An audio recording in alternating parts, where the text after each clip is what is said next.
It was a quiet morning on a residential street, the kind where neighbors wave at each other as they go about their routines. A young girl, no older than 12, was walking hurriedly down the sidewalk. Her face was streaked with tears, and her small frame seemed even more fragile with each quick step she took. There was a sense of urgency in her movements, like she was running from something, but it wasn't immediately clear what. Her clothes were a little disheveled, and she clutched her backpack tightly to her chest, as though it were the only thing keeping her grounded in the midst of whatever turmoil was going on in her life. As she passed by houses with neatly trimmed lawns and freshly painted fences, she looked down at the ground, avoiding eye contact with anyone who might be watching.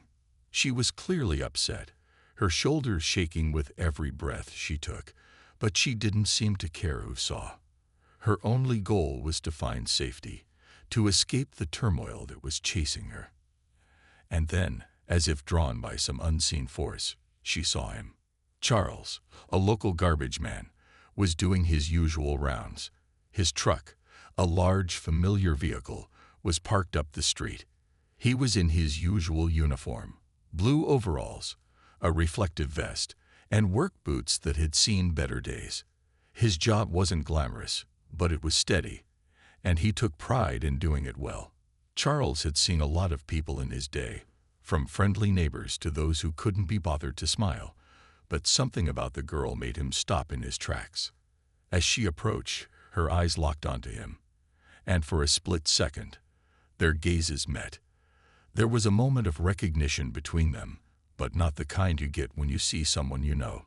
It was more of a silent understanding, as if in that instant, Charles could sense the pain she was carrying. Without a word, the girl ran up to him, her face crumpled with emotion, and she threw herself against his leg, sobbing uncontrollably. Charles hesitated for only a moment before he crouched down, setting aside his broom. His large hands gently rested on her shoulders, and he looked into her eyes, trying to comfort her in a way words couldn't. "Hey, it's okay. What's wrong?" he asked softly. His voice was calm, soothing, a stark contrast to the girl's panicked state.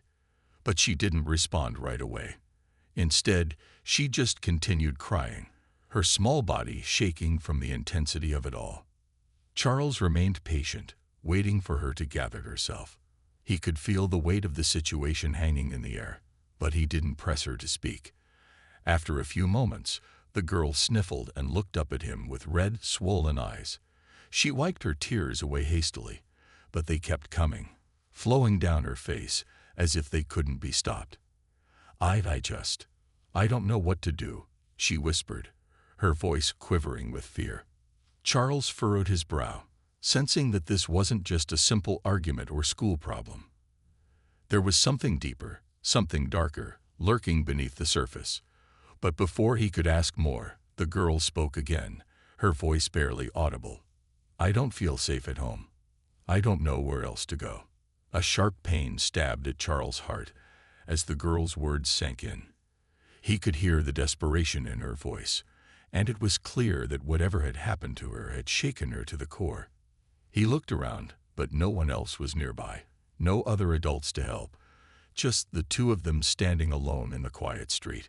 Without thinking, he reached out, pulling her into a gentle embrace. "You're safe now. Don't worry," he murmured. "We'll figure this out." But even as he spoke those words, he couldn't shake the feeling that this was only the beginning of something much bigger. The girl was in danger, and he didn't know the full story yet, but he was determined to help her, no matter what it took. The girl continued to cry, her sobs echoing in the quiet street, and Charles kept his arms around her, offering the only comfort he could in that moment. His heart ached for her, knowing that whatever was going on in her life, it wasn't something a child should have to carry.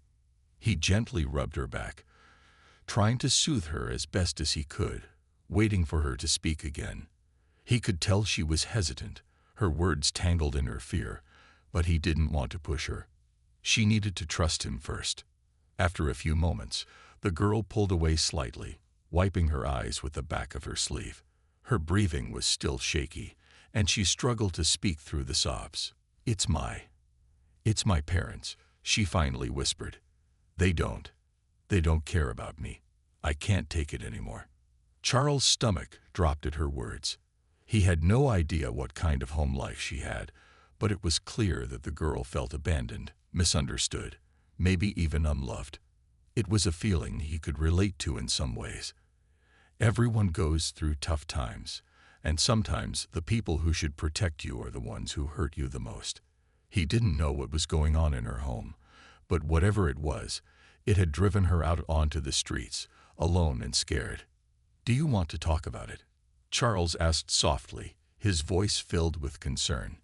He wasn't a therapist, but he knew that sometimes just talking to someone could help, even if they were strangers. The girl hesitated, shaking her head slightly, as if the weight of her own story was too much to bear. But then, with a deep breath, she nodded slowly, almost imperceptibly. I had an argument with my mom," she began, her voice still wavering. "She told me I was worthless, that I'll never be anything. I don't know what to do anymore." The words came out in a rush, as though once she started, there was no stopping them. "And my dad, he doesn't care. He's always working, always too busy.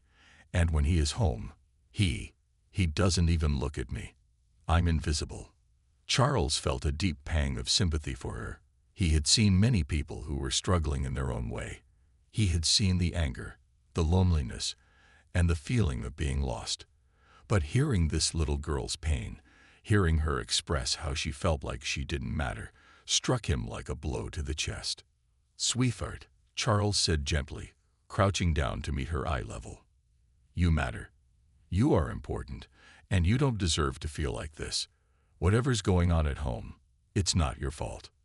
The girl looked up at him, her face still tear-streaked, but there was a flicker of something in her eyes, hope, perhaps, or just the faintest sense of relief.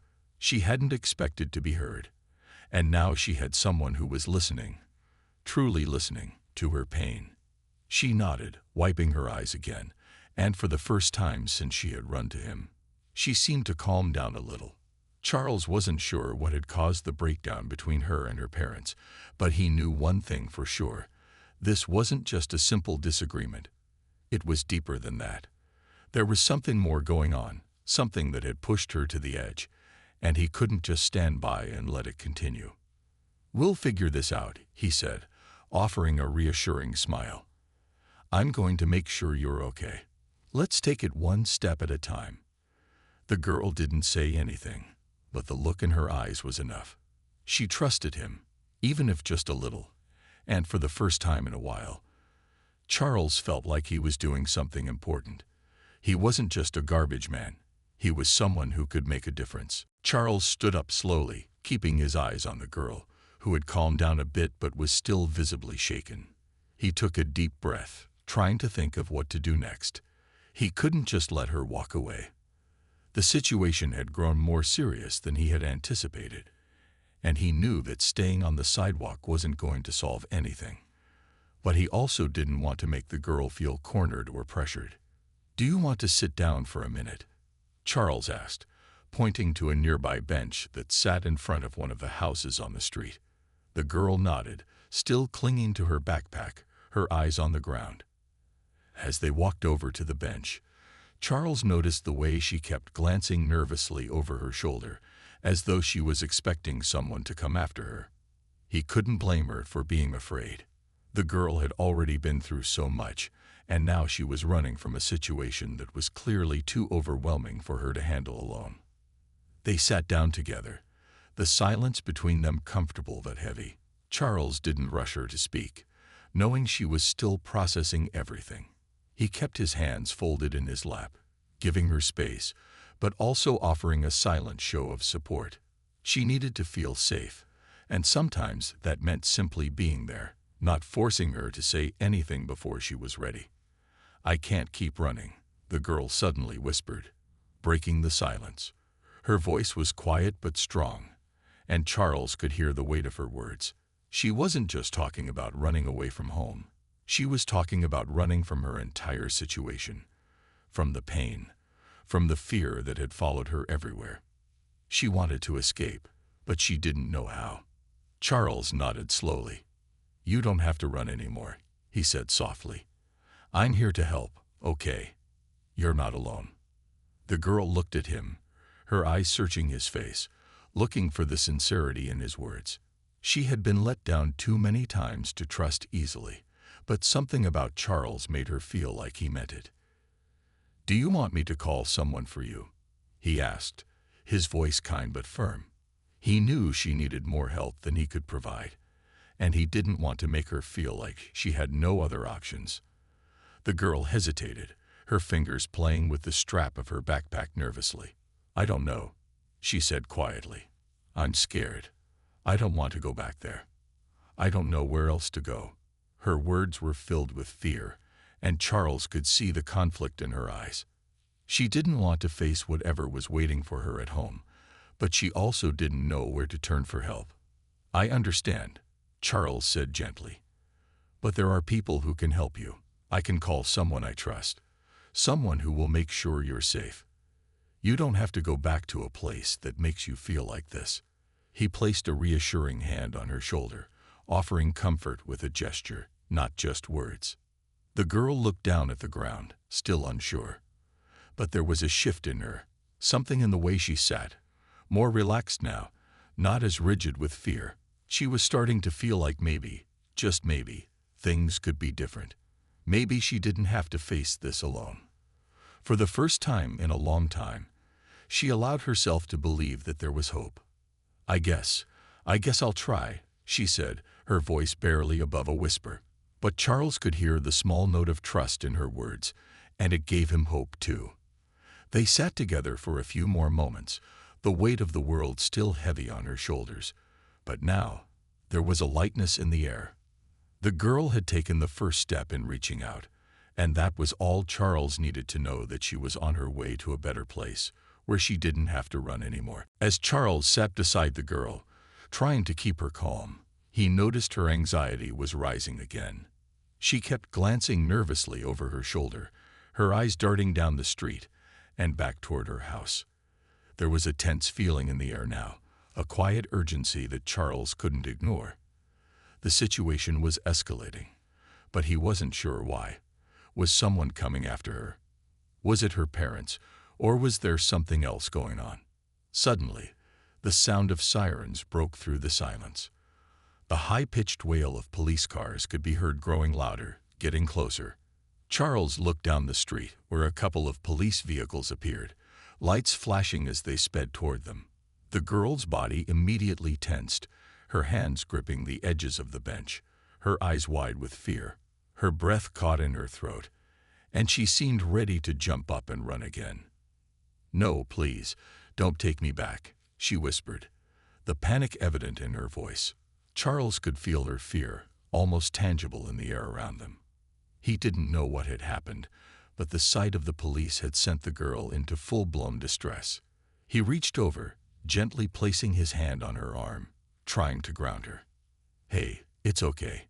You're not going anywhere. Just breathe, all right," Charles said, his voice calm and steady, though he couldn't help but feel a sense of concern creeping up inside him. The last thing he wanted was for the girl to feel like she was being hunted down. He needed to keep her safe, but it was hard to stay calm when the situation was getting so tense. The police cars came to a stop not far from them, the officers jumping out and walking toward them with a sense of urgency. Charles could feel the weight of their eyes on him as they approached. They had likely received a call, and it was clear they were here to investigate. But why were they so focused on them? He tried to keep his composure, standing up as the officers came closer. "Is everything all right here?" one of the officers asked, his tone businesslike but not unfriendly. Charles didn't know how to respond right away, so he just nodded. He was trying to read the girl's face, to figure out if she was going to say anything to explain herself. But the girl remained silent, her eyes locked on the ground, as if she was praying the officers would leave her alone. "I'm just trying to help her," Charles said, his voice firm but calm. He glanced at the girl, who still looked terrified, and then back at the police. He knew he had to handle this carefully. The last thing he wanted was to make the situation worse for her. The officer raised an eyebrow. Help her with what exactly? Charles felt the weight of the question. He knew he had to be careful with his words.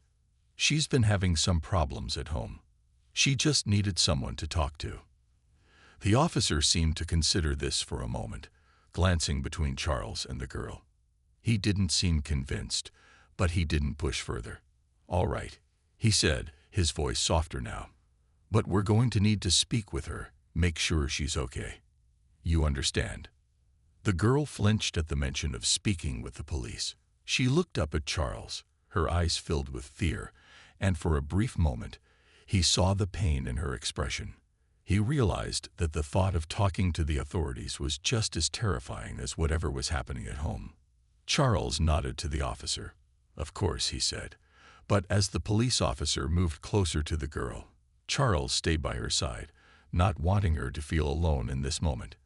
He could see the fear in her eyes, and he knew she needed to feel safe, even if the police were here to help.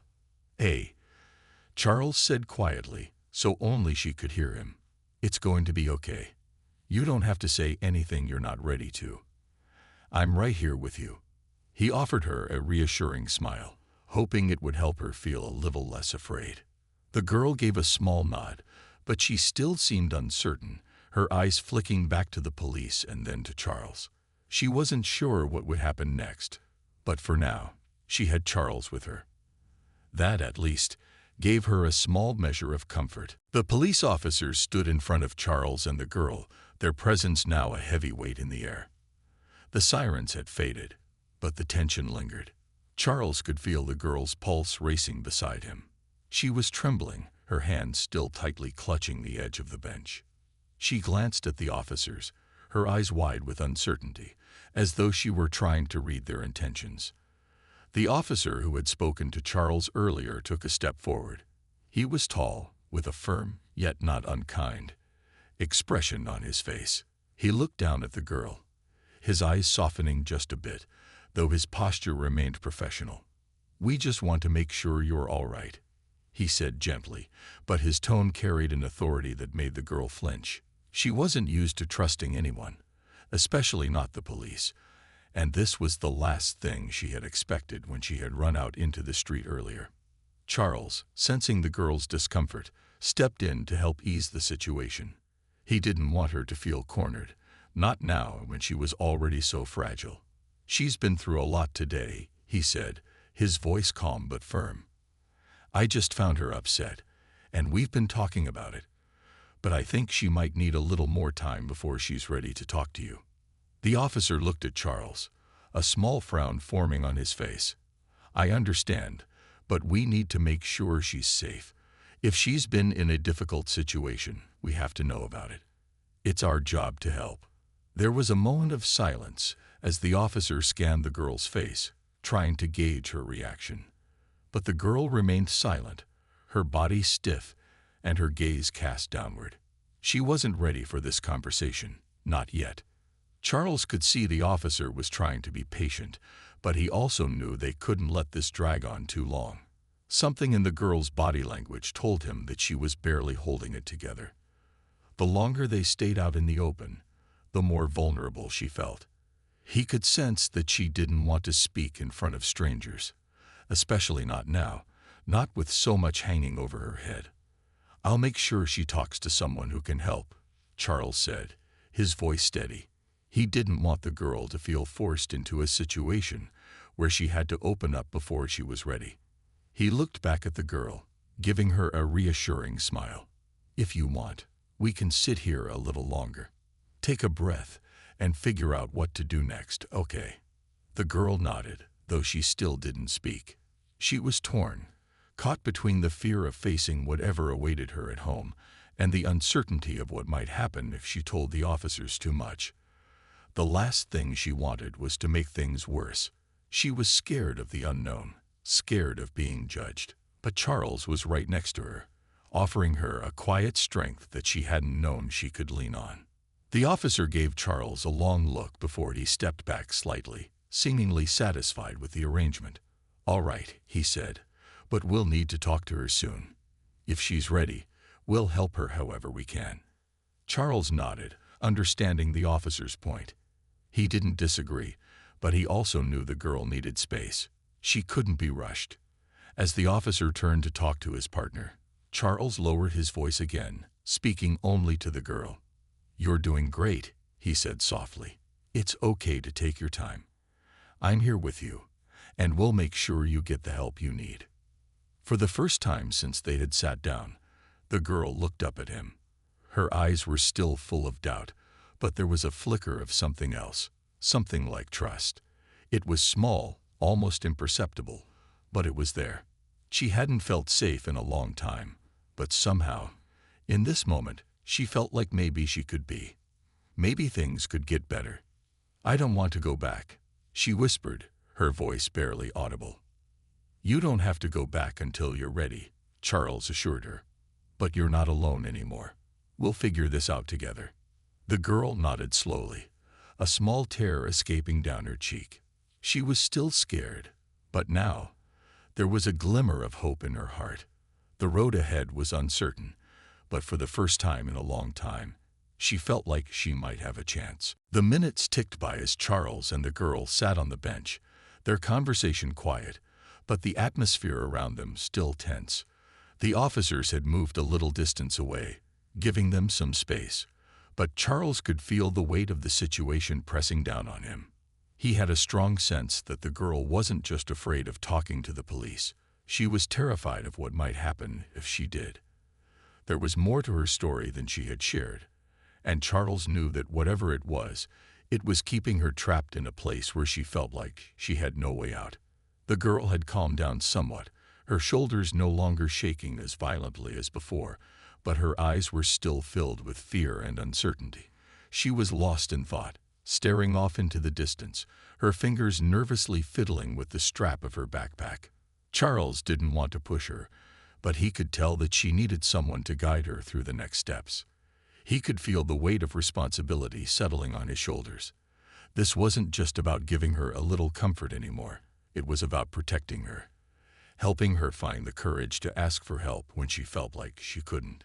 He leaned forward, his voice soft, but firm.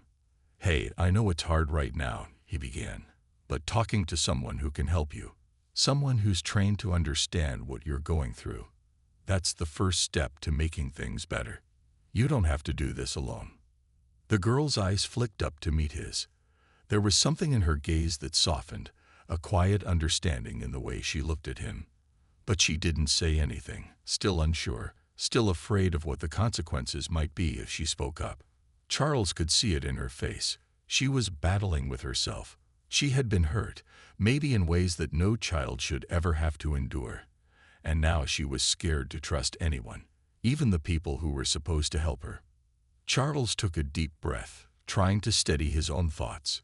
He had to find a way to make her feel safe, to show her that opening up wasn't as scary as it seemed. He couldn't imagine what she had been through, but he knew one thing. He wasn't going to let her slip away without at least trying to help. "I'm not going to leave your side," he said, his voice gentle but reassuring. "I'm going to make sure you get the help you need, no matter what. You don't have to talk to them if you don't want to, but you deserve to be heard. You deserve to have someone on your side." He paused, letting his words settle in, hoping they'd make some kind of impact. The girl hesitated for a long time, her eyes darting between Charles and the police officers who were still standing a little farther away, talking quietly amongst themselves. She was scared, and it was clear that the weight of whatever had been happening at home was too much for her to carry alone. But Charles could see a change in her. Slowly, carefully, she seemed to be considering his words. I don't know what to do," she whispered finally, her voice small and filled with uncertainty. "I'm scared, but I don't want to go back. I don't want to feel like this anymore." Charles felt a surge of compassion for her, but he also felt a sense of pride. She was opening up, letting herself feel vulnerable. And that was the first real step toward getting out of the darkness she had been trapped in. It wasn't easy, and it wasn't going to be simple, but she had taken the first step toward freedom. "Hey, You don't have to have all the answers right now, he said softly, leaning closer to her. We're going to take this one step at a time. You don't have to figure it all out on your own. The girl looked at him, her eyes searching for any sign of doubt. But all she found was sincerity. It was the first time she had heard someone say that she didn't have to carry everything alone. That weight, the burden she had been living with for so long, seemed just a little bit lighter in that moment. I don't want to be scared anymore, she whispered, her voice breaking slightly. Charles placed a hand on her shoulder, squeezing gently. You don't have to be, he said, his voice full of conviction. We'll figure this out, okay? You're not alone anymore. It wasn't much, but it was enough for her to take a small, hopeful breath. It wasn't going to be easy, but Charles knew that this was the beginning of a new chapter for her. The girl had taken the first step towards seeking the help she needed, and that was something worth holding on to. The girl sat silently next to Charles, her eyes fixed on the ground, but her breathing had slowed. There was a shift in the air now, something subtle, but it was there. She wasn't as tense as before, though she was still on edge, trying to decide what came next. The police officers had been standing a little farther away, but now they were quietly approaching again, their footsteps light but purposeful. Charles could feel the girl's body stiffen slightly, and he could tell she was unsure about what to do. The uncertainty hung in the air like a thick fog, but Charles wasn't going to let it overwhelm them. Everything's going to be okay, Charles said, his voice low but steady. He placed his hand gently on her shoulder, offering as much comfort as he could without saying too much. The girl looked up at him, her eyes still filled with doubt, but there was something else there, too. An openness, a quiet willingness to trust, even if just a little. I don't want to make it worse, she whispered, her voice trembling. I don't want them to think I'm lying, or that I'm causing trouble. Charles could hear the fear in her voice, the doubt that had been planted in her mind by whatever had happened in her life. It was clear that she was afraid of being misunderstood, of being blamed for something that wasn't her fault. He could only imagine how hard it must have been for her to carry that weight alone. But now, she didn't have to carry it anymore. You're not causing trouble, Charles said firmly, his tone reassuring. You're just asking for help. There's nothing wrong with that. People want to help you. You just have to let them in. She didn't say anything, but her gaze softened, as if she were starting to believe him. She still looked uncertain, but the lines of tension in her shoulders seemed to ease just a bit. It was a small change, but it was a sign that she was starting to open up, that she was starting to trust him. The officers had now approached them fully. One of them, the same officer who had spoken to Charles earlier, crouched down in front of the girl, his expression neutral but not unkind. Hey there, he said gently, making sure not to crowd her. I'm Officer Harris. I know this is hard, but we just want to make sure you're safe. The girl's eyes flicked toward the officer for a moment, and Charles could see the hesitation in her. But then she looked back at him, meeting his gaze. Charles gave her a small, encouraging nod, silently telling her that it was okay to let the officer speak. Slowly, cautiously, the girl took a deep breath and looked up at Officer Harris. I don't want to go home, she said quietly. I don't feel safe there. Charles could see the weight of those words hit the officer, and he watched as the officer nodded slowly, understanding the gravity of the situation. You don't have to go back until you're ready, Officer Harris said, his voice calm and kind. We're here to help. You're not alone in this. There was a long pause as the girl processed the officer's words, her expression unreadable. It seemed like the words were sinking in, and Charles could tell that she was making a decision, deciding whether or not to trust them, to trust what they were offering. I don't know where else to go, the girl whispered, her voice barely audible. Charles leaned in, his voice soft but full of reassurance. It's okay. There are people who can help you. You don't have to go back there. We'll figure this out, I promise. The girl nodded, her eyes welling up again.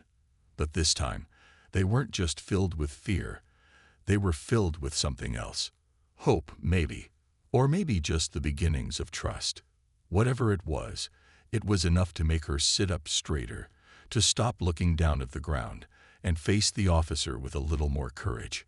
"Okay," she said quietly, her voice steadying. "I'll talk to you." Charles let out a breath he didn't realize he'd been holding. He could see the relief washing over her, just a little, as she finally allowed herself to reach out for help. It wasn't easy, and the road ahead wasn't going to be simple. But at that moment, Charles knew that they had taken the first real step towards something better for her. She wasn't alone anymore. And no matter what came next, Charles would be there to help guide her through it. The conversation with the police continued as the girl sat quietly beside Charles, her body a little more relaxed now. She had made the decision to talk, and Charles could see that she was starting to feel the smallest sense of relief. It wasn't much, but it was enough for her to know that there was hope, even if the road ahead wasn't clear. As Officer Harris spoke with the girl, Charles stayed nearby, quietly observing and offering his silent support. He could see the girl hesitating, her eyes flicking between him and the officer, as though she were unsure about how much she should say. Charles understood her hesitation. She had been through so much, and trust wasn't something she could give easily. But she had made progress. She had chosen to speak up, and that was something to be proud of. The officer listened carefully, asking her questions in a gentle, non-threatening way. Charles could tell that the officer was doing his best to make her feel comfortable, giving her the time she needed without rushing her. As the conversation continued, Charles felt a sense of pride for the girl. She wasn't just a scared child anymore. She was beginning to take control of her story, to take the steps toward making things better. Eventually, Officer Harris turned to Charles, his expression thoughtful. "Thank you for being here for her," he said quietly, almost as if he understood the importance of what Charles had done for the girl. "She needed someone to listen, and you gave her that." Charles nodded, his heart swelling with gratitude. It hadn't been easy, and it hadn't been a simple fix, but he had done something that made a difference. He had been there for the girl when she felt like no one else could be. He had given her the safety and reassurance she needed to take that first step. After some time, the police officers arranged for the girl to be taken to a safe place, a temporary shelter where she could stay until further arrangements were made. They had reached out to a social worker who specialized in helping children in situations like hers.